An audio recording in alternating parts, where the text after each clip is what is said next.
Corona virus ਕਾਰਨ ਪੂਰੀ ਦੁਨੀਆ ਦੇ ਵਿੱਚ ਇੱਕ ਸਹਿਮ ਦਾ ਮਾਹੌਲ ਬਣਿਆ ਹੋਇਆ, ਜਿੱਥੇ ਆਪਣੇ ਸਾਹਮਣੇ ਕਈ ਅੰਕੜੇ ਵੀ ਇਸ ਤਰ੍ਹਾਂ ਦੇ ਨੇ ਕਿ ਅਮਰੀਕਾ ਵਰਗੇ ਜੋ ਦੁਨੀਆ ਦਾ ਪਾਵਰਫੁੱਲ ਇੱਕ ਮੁਲਕ ਮੰਨਿਆ ਜਾਂਦਾ, ਉਸ ਦੇ ਵਿੱਚ ਵੀ ਕਾਫੀ ਮੌਤਾਂ ਦੇ ਅੰਕੜੇ ਸਾਹਮਣੇ ਆਉਂਦੇ ਨੇ ਨਿੱਤ। ਉੱਥੇ ਦੀਆਂ ਜੋ ਇਟਲੀ ਦਾ ਅੰਕੜਾ ਸੀ ਉਸ ਨੂੰ ਵੀ ਉਹ ਪਾਰ ਕਰ ਚੁੱਕਿਆ। ਤੇ ਭਾਰਤ ਦੇ ਵਿੱਚ ਜੇਕਰ ਆਪਾਂ ਗੱਲ ਕਰੀ ਜਾਵੇ ਤਾਂ ਭਾਰਤ ਦੇ ਵਿੱਚ ਫਿਲਹਾਲ ਉਹ ਚੀਜ਼ ਠੀਕ ਚੱਲ ਰਹੀ ਹੈ, ਕਿਉਂਕਿ ਲਾਕਡਾਊਨ ਬਹੁਤ ਪਹਿਲਾਂ ਤੋਂ ਕਰ ਦਿੱਤਾ ਗਿਆ ਸੀ।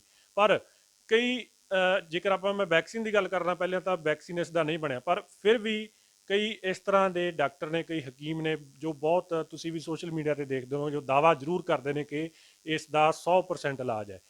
ਤੇ ਕਈ ਡਾਕਟਰ ਤਾਂ ਜੋ ਹੋਮੋਪੈਥਿਕ ਨਾਲ ਰਿਲੇਟਡ ਨੇ ਜਾਂ ਉਸ ਨਾਲ ਸਾਂਝ ਪਾਉਂਦੇ ਨੇ, ਉਹ ਜ਼ਰੂਰ ਇਸ ਦਾ ਦਾਅਵਾ ਵੀ ਕਰਦੇ ਨੇ ਕਈ ਡਾਕਟਰ ਕਿ ਹੋਮੋਪੈਥੀ ਦੇ ਵਿੱਚ ਇਸ ਦਾ ਇਲਾਜ ਹੈ। ਪਰ ਕੀ ਵਾਕਈ ਇਸ ਦਾ ਇਲਾਜ ਹੋਮੋਪੈਥੀ ਦੇ ਵਿੱਚ ਹੈ?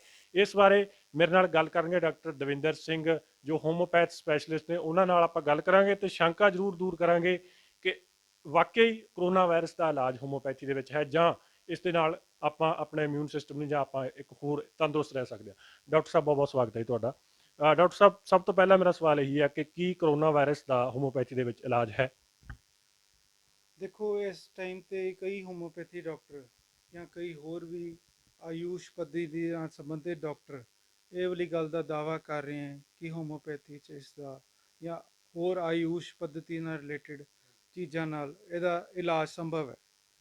ਮੈਨੂੰ ਲੱਗਦਾ ਹੈ ਕਿ ਐਟ ਪ੍ਰੈਜ਼ੈਂਟ ਸਾਨੂੰ ਇਹ ਵਾਲੀ ਗੱਲ ਤੋਂ ਗੁਰੇਜ਼ ਕਰਨਾ ਚਾਹੀਦਾ ਹੈ, ਇਹ ਵਾਲੀ ਗੱਲ ਤੋਂ ਕਹਿਣ ਤੋਂ ਗੁਰੇਜ਼ ਕਰਨਾ ਚਾਹੀਦਾ ਹੈ, ਕਿਉਂਕਿ ਇਸ ਪ੍ਰਤੀ ਹਾਲੇ ਰਿਸਰਚ ਚੱਲ ਰਹੀ ਹੈ ਔਰ ਰਿਸਰਚ ਦਾ ਨਤੀਜਾ ਹਾਲੇ ਆਉਣਾ ਬਾਕੀ ਹੈ। ਗਵਰਨਮੈਂਟ ਆਫ ਇੰਡੀਆ ਇਹ ਵਾਲੀ ਰਿਸਰਚ ਨੂੰ ਬਹੁਤ ਸੀਰੀਅਸ ਤਰੀਕੇ ਨਾਲ ਔਰ ਬਹੁਤ ਵਧੀਆ ਤਰੀਕੇ ਨਾਲ ਕੰਡਕਟ ਕਰਨ ਦੀ ਕੋਸ਼ਿਸ਼ ਕਰ ਰਹੀ ਹੈ, ਜੋ ਕਿ ਸ਼ੁਰੂ ਹੋ ਚੁੱਕੀ ਹੈ। ਆਗਰੇ ਦਾ hospital Nemnath homeopathic medical college and hospital ਨੂੰ ਗਵਰਨਮੈਂਟ ਨੇ ਇਜਾਜ਼ਤ ਦੇ ਦਿੱਤੀ ਹੈ ਕਿ ਉਹ ਕਰੋਨਾ ਵਾਇਰਸ ਦੇ ਮਰੀਜ਼ਾਂ ਨੂੰ ਹੋਮੋਪੈਥੀ ਦਵਾਈ ਦੇ ਸਕਣ ਔਰ ਉਹਦਾ ਰਿਜ਼ਲਟ ਸਾਹਮਣੇ ਆ ਸਕੇ। ਜਿੰਨੀ ਦੇਰ ਤੱਕ ਉਹ ਰਿਜ਼ਲਟ ਸਾਹਮਣੇ ਨਹੀਂ ਆਉਂਦਾ, ਸਾਨੂੰ ਇਹ ਵਾਲੀ ਗੱਲ ਸਮਾਜ 'ਚ ਕਹਿਣ 'ਤੇ ਗੁਰੇਜ਼ ਕਰਨਾ ਚਾਹੀਦਾ ਹੈ, ਜਦਕਿ ਹੋਮੋਪੈਥੀ 'ਚ ਇਸ ਗੱਲ ਦੀ ਸਮਰੱਥਾ ਹੈ ਕਿ ਉਹ ਇਹਦਾ ਇਲਾਜ ਲੱਭ ਸਕੇ ਔਰ ਆਮ ਜਨਤਾ ਨੂੰ ਇਹ ਦਵਾਈ ਪਹੁੰਚਾਈ ਜਾ ਸਕੇ। ਲੇਕਿਨ ਫਿਲਹਾਲ ਇਹ ਕਹਿਣਾ ਕਿ ਸਾਡੇ ਕੋਲ ਡੈਫੀਨੇਟ ਹੋਮੋਪੈਥੀ ਦਵਾਈ ਪਹੁੰਚ ਚੁੱਕੀ ਹੈ, ਇਹ ਕਹਿਣਾ ਹਾਲੇ ਸਾਇੰਟੀਫਿਕ ਤੌਰ 'ਤੇ ਇਹ ਵਾਲੀ ਗੱਲ ਦਾ ਹਾਲੇ ਗੁਰੇਜ਼ ਕਰਨਾ ਚਾਹੀਦਾ ਹੈ। ਡਾਕਟਰ ਸਾਹਿਬ, ਕੀ ਕਿੰਨੀ ਕੁ ਸੀਰੀਅਸ, ਜੇ ਮੈਂ ਗੱਲ ਕਰਾਂ ਤਾਂ ਕਿੰਨਾ ਕੁ ਸੀਰੀਅਸ ਇਹ ਬਿਮਾਰੀ ਨੂੰ ਲਿਆ ਜਾਵੇ, ਜਾਂ ਕਿੰਨੀ ਕੁ ਸੀਰੀਅਸ ਹੈ ਐਕਚੁਅਲ ਦੇ ਵਿੱਚ ਇਹ? ਇਹ ਬਿਮਾਰੀ ਕਾफ़ੀ ਸੀਰੀਅਸ ਹੈ ਔਰ ਗਵਰਨਮੈਂਟ ਆਫ ਇੰਡੀਆ ਨੇ ਔਰ ਸਾਰੀ ਸਟੇਟਸ ਗਵਰਨਮੈਂਟਸ ਨੇ ਬਹੁਤ ਸੋਹਣੇ ਤਰੀਕੇ ਨਾਲ ਬਹੁਤ ਵਕਤੀ ਤੌਰ ਤੇ ਲਾਕਡਾਊਨ ਕਰਕੇ ਇਹ ਬਿਮਾਰੀ ਨੂੰ ਆਪਣੇ ਦੇਸ਼ 'ਚ ਫੈਲਣ ਤੋਂ ਬਹੁਤ ਸੋਹਣੀ ਤਰੀਕੇ ਨਾਲ ਰੋਕਿਆ, ਜੋ ਕਿ ਸ਼ਲਾਘਾਯੋਗ ਹੈ। ਔਰ ਆਪਾਂ ਨੂੰ ਸੋਸ਼ਲ ਡਿਸਟੈਂਸਿੰਗ ਦਾ ਔਰ ਗਵਰਨਮੈਂਟ ਦੇ ਇੰਸਟਰਕਸ਼ਨਸ ਦਾ ਪੂਰੀ ਤਰ੍ਹਾਂ ਪਾਲਣਾ ਕਰਨਾ ਚਾਹੀਦਾ ਹੈ ਕਿ ਇਹ ਆਪਣੀ ਦੇਸ਼ 'ਚ ਇਹ ਬਿਮਾਰੀ ਘੱਟ ਤੋਂ ਘੱਟ ਫੈਲੇ ਔਰ ਘੱਟ ਤੋਂ ਘੱਟ ਜਾਨੀ ਮਾਲੀ ਨੁਕਸਾਨ ਹੋਵੇ, ਜੋ ਕਿ ਐਟ ਪ੍ਰੈਜ਼ੈਂਟ ਸਹੀ ਤਰੀਕੇ ਨਾਲ ਚੱਲ ਰਿਹਾ।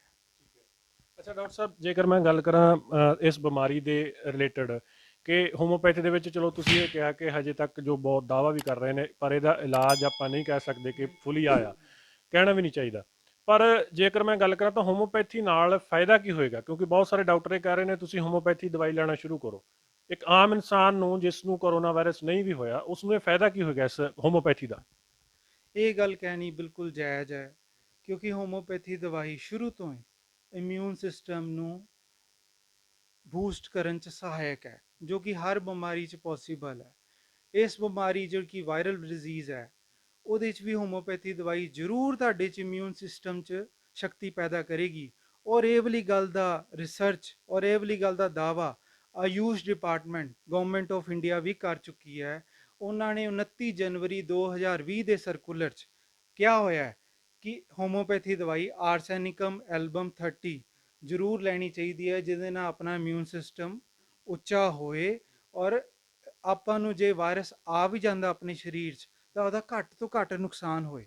ਮੇਰੀ ਸਾਰਿਆਂ ਨੂੰ ਸਲਾਹ ਹੈ ਕਿ ਜਿੱਥੇ ਜਿੱਥੇ ਜਿੱਦਾਂ ਵੀ ਵਿਸ਼ਵਾਸ ਜਿਹੜੇ ਜਿਹੜੇ ਹੋਮੋਪੈਥੀ ਡਾਕਟਰ ਤੇ ਹੈ, ਉਹਦੇ ਕੋਲ ਜ਼ਰੂਰ ਜਾਏ ਔਰ ਉਹਦੀ ਸਲਾਹ ਨਾਲ ਆਪਣੇ ਆਪ ਨਹੀਂ, ਉਹਦੀ ਸਲਾਹ ਨਾਲ ਇਮਿਊਨ ਸਿਸਟਮ ਦੀ ਦਵਾਈ ਲੈ ਕੇ ਆਪਣੇ ਤੇ ਆਪਣੇ ਪਰਿਵਾਰ 'ਚ ਇਮਿਊਨ ਸਿਸਟਮ ਨੂੰ ਵਧਾਉਣ ਲਈ ਉਹ ਦਵਾਈ ਲਏ, ਕਿ ਜੇ ਤੁਹਾਡੇ 'ਚ ਬਾਈ ਚਾਂਸ ਵਾਇਰਸ ਆ ਜਾਂਦਾ ਹੈ ਤਾਂ ਉਹ ਵੱਡੀ ਭਿਆਨਕ ਬਿਮਾਰੀ 'ਚ ਨਾ ਬਦਲੇ, ਉਹ ਸਿਰਫ ਜ਼ੁਕਾਮ ਖਾਂਸੀ ਤੱਕ ਹੀ ਸੀਮਤ ਰਹਿ ਸਕੇ ਔਰ ਤੁਸੀਂ ਉਹਦੇ 'ਚੋਂ ਉੱਭਰ ਕੇ ਸਾਹਮਣੇ ਆ ਸਕੋ। ਭਾਰਤ ਦੇ ਵਿੱਚ ਤਾਂ ਚਲੋ ਇਹ ਤੁਸੀਂ ਦੱਸਿਆ ਕਿ ਗਵਰਨਮੈਂਟ ਨੇ ਇਸ ਨੂੰ ਇੱਕ ਤਰ੍ਹਾਂ ਨਾਲ ਸਹਿਮਤੀ ਜਤਾਈ ਹੈ ਕਿ ਇਸ ਨੂੰ ਚਲਾਉਣਾ ਚਾਹੀਦਾ ਹੈ, ਹੋਮੋਪੈਥੀ ਦੇ ਉੱਤੇ ਐਕਸਪੈਰੀਮੈਂਟ ਕਰਨੇ ਚਾਹੀਦੇ ਨੇ। ਕੀ ਫੋਰਨ ਕੰਟਰੀਜ਼ ਦੇ ਵਿੱਚ ਵੀ ਇਸ ਤਰ੍ਹਾਂ ਦੇ ਕੋਈ ਐਕਸਪੈਰੀਮੈਂਟ ਹੋ ਰਹੇ ਨੇ ਹੋਮੋਪੈਥੀ ਨੂੰ ਲੈ ਕੇ?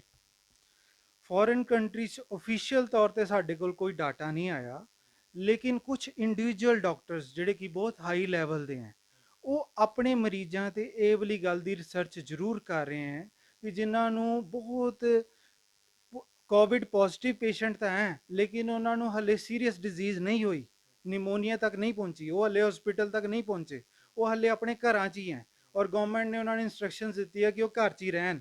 ਜੇ ਉਹਨਾਂ ਨੂੰ ਕੋਈ ਸੀਰੀਅਸ ਡਿਜ਼ੀਜ਼ ਹੁੰਦੀ ਹੈ ਤਾਂ ਆਪਾਂ ਉਸ ਨੂੰ ਹਸਪੀਟਲ ਸ਼ਿਫਟ ਕਰ ਦਾਂਗੇ।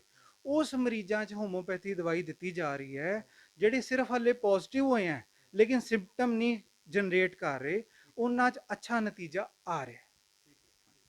ਅੱਛਾ ਡਾਕਟਰ ਸਾਹਿਬ, ਇੱਕ ਸਵਾਲ ਜੇ ਮੈਂ ਇਸ ਦੇ ਮੁਤਲਕ ਹੋਰ ਕਰਾਂ ਕਿ ਹੋਮੋਪੈਥੀ ਜੇ ਇਤਿਹਾਸ ਵੱਲ ਜੇ ਝਾਤ ਮਾਰੀਏ ਆਪਾਂ, ਕਿ ਇਸ ਤੋਂ ਪਹਿਲਾਂ ਜਿਵੇਂ ਹੁਣ ਇਹ ਮਹਾਮਾਰੀ ਪਈ ਹੈ, ਪੈਂਡੈਮਿਕ ਆਇਆ, ਇਸ ਤੋਂ ਪਹਿਲਾਂ ਜੇਕਰ ਮੈਂ ਹੋਰ ਗੱਲ ਕਰਾਂ ਕਿ ਕੀ ਹੋਮੋਪੈਥੀ ਇਹ ਦਾਅਵਾ ਕਰਦੀ ਹੈ ਜਾਂ ਹੋਮੋਪੈਥੀ ਨੇ ਇਸ ਬਿਮਾਰੀਆਂ ਇਹੋ ਜਿਹੀਆਂ ਕੋਈ ਹੋਰ ਮਹਾਮਾਰੀਆਂ ਦੇ ਵਿੱਚ ਕਾਰਗਰ ਸਾਬਤ ਹੋਈ ਹੈ ਕਿ ਉਹ ਅਸਰ ਦਿਖਾ ਪਾਈ ਹੈ ਕਿ ਹੋਮੋਪੈਥੀ ਨੇ ਬੈਸਟ ਜਾਂ ਬੈਟਰ ਰਿਜ਼ਲਟ ਦਿੱਤੇ ਹੋਣ ਐਲੋਪੈਥੀ ਦੇ ਨਾਲੋਂ?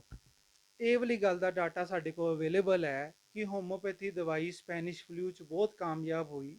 1918 ਵਿੱਚ ਹੋਮੋਪੈਥੀ ਦਵਾਈ ਦੇ ਜਿਨ੍ਹਾਂ ਨੇ ਹੋਮੋਪੈਥੀ ਦਵਾਈ ਲਿੱਤੀ ਉਹਨਾਂ ਦਾ ਡੈਥ ਰੇਟ 1% ਸੀ।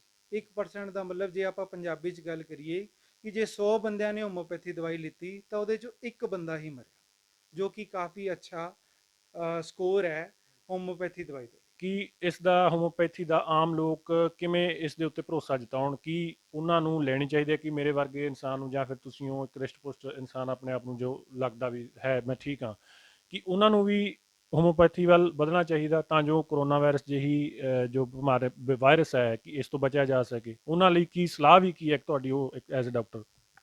ਮੇਰੀ ਸਲਾਹ ਇਹੀ ਹੋਏਗੀ ਸਾਰੇ ਸਮਾਜ ਨੂੰ ਕਿ ਹੁਣ ਹੋਮੋਪੈਥੀ ਦਵਾਈ ਹਮੇਸ਼ਾ ਇਮਿਊਨ ਸਿਸਟਮ ਨੂੰ ਸਟਰੋਂਗ ਕਰਨ 'ਚ ਹਮੇਸ਼ਾ ਸਹਾਇਕ ਸਾਬਤ ਹੋਈ ਹੈ। ਉਹਨੇ ਇਸ ਦਵਾਈ ਦਾ ਕੋਈ ਸਾਈਡ ਇਫੈਕਟ ਨਹੀਂ ਹੈ ਜੇ ਪ੍ਰੋਪਰ ਤਰੀਕੇ ਨਾਲ ਹੋਮੋਪੈਥੀ ਡਾਕਟਰ ਦੀ ਸਲਾਹ ਨਾਲ ਲਿੱਤੀ ਜਾਏ। ਆਪਣੇ ਆਪ ਦਵਾਈ ਲੈਣ ਦੀ ਕਿਸੇ ਨੂੰ ਕੋਈ ਲੋੜ ਨਹੀਂ। ਉਹ ਆਪਣੇ ਆਪਣੇ ਹੋਮੋਪੈਥੀ ਡਾਕਟਰਾਂ ਕੋਲ ਜਿਨ੍ਹਾਂ ਤੇ ਉਹਨਾਂ ਨੂੰ ਵਿਸ਼ਵਾਸ ਹੈ ਉਹਦੇ ਕੋਲ ਜ਼ਰੂਰ ਜਾ ਕੇ ਸਲਾਹ ਕਰਨ ਕਿ ਅਸੀਂ ਆਪਣੇ ਸਰੀਰ ਨੂੰ ਇਮਿਊਨ ਸਿਸਟਮ ਵੱਲੋਂ ਕਿਵੇਂ ਉੱਪਰਲੇ ਲੈਵਲ ਤੇ ਲੈ ਕੇ ਜਾਣਾ ਹੈ ਜਿਹਦੇ ਨਾਲ ਸਮਾਜਿਕ ਤੌਰ ਤੇ ਇਹ ਬਿਮਾਰੀ ਨੂੰ ਫੈਲਣ ਤੋਂ ਰੋਕਿਆ ਜਾ ਸਕੇ। ਬਹੁਤ ਬਹੁਤ ਧੰਨਵਾਦ ਡਾਕਟਰ ਸਾਹਿਬ, ਸਾਡੇ ਨਾਲ ਖੇਡ ਮੈਦਾਨ ਬੋਲਦਾ ਨਾਲ ਆਪਣੀ ਜੋ ਜਾਣਕਾਰੀ ਹੈ ਸਾਂਝੀ ਕਰਨ ਲਈ। ਸੋ ਇਹ ਸਨ ਡਾਕਟਰ ਦਵਿੰਦਰ ਸਿੰਘ, ਜੋ ਨੌਜਵਾਨ ਸੋਚ ਹੈ ਇਹਨਾਂ ਦੀ ਬਹੁਤ ਹੀ ਵਧੀਆ। ਇਹਨਾਂ ਨੇ ਜੋ ਸਾਡੇ ਸਵਾਲ ਸੀ ਉਹਨਾਂ ਦੇ ਜਵਾਬ ਦਿੱਤੇ ਨੇ। ਦਾਅਵਾ ਇਹਨਾਂ ਨੇ ਕੋਈ ਨਹੀਂ ਕੀਤਾ ਕਿ ਹੋਮੋਪੈਥੀ ਦੀ ਦਵਾਈ ਕਰੋਨਾ ਨੂੰ ਠੀਕ ਕਰ ਸਕਦੀ ਹੈ, ਇਹ ਦਾਅਵਾ ਨਹੀਂ ਕੀਤਾ। ਹਾਲਾਂਕਿ ਬਹੁਤ ਵੱਡੇ ਵੱਡੇ ਹਕੀਮਾਂ ਨੇ ਜਾਂ ਫਿਰ ਜੋ ਆਪਣੇ ਆਪ ਨੂੰ ਜਾਂ ਹੋਮੋਪੈਥ ਦੇ ਸਪੈਸ਼ਲਿਸਟ ਅਖਵਾਉਂਦੇ ਨੇ ਉਹਨਾਂ ਨੇ ਦਾਅਵਾ ਜ਼ਰੂਰ ਕੀਤਾ। ਪਰ ਅਸੀਂ ਇਹਨਾਂ ਦੀ ਦਾਦ ਦਿੰਦੇ ਹਾਂ, ਇਹਨਾਂ ਦਾ ਧੰਨਵਾਦ ਵੀ ਕਰਦੇ ਹਾਂ ਕਿ ਕਿਸੇ ਵੀ ਗੱਲ ਨੂੰ ਇੱਕ ਰਿਊਮਰ ਬਣਾ ਕੇ ਨਹੀਂ ਪੇਸ਼ ਕੀਤਾ। ਇਹਨਾਂ ਨੇ ਜੋ ਗੱਲ ਕਹੀ ਹੈ ਸਪਸ਼ਟੀਕਰਨ ਜੋ ਸਪਸ਼ਟ ਤੌਰ ਦੇ ਉੱਤੇ ਲੋਕਾਂ ਦੇ ਸਾਹਮਣੇ ਪੇਸ਼ ਕਰਨ ਦੀ ਕੋਸ਼ਿਸ਼ ਕੀਤੀ ਹੈ।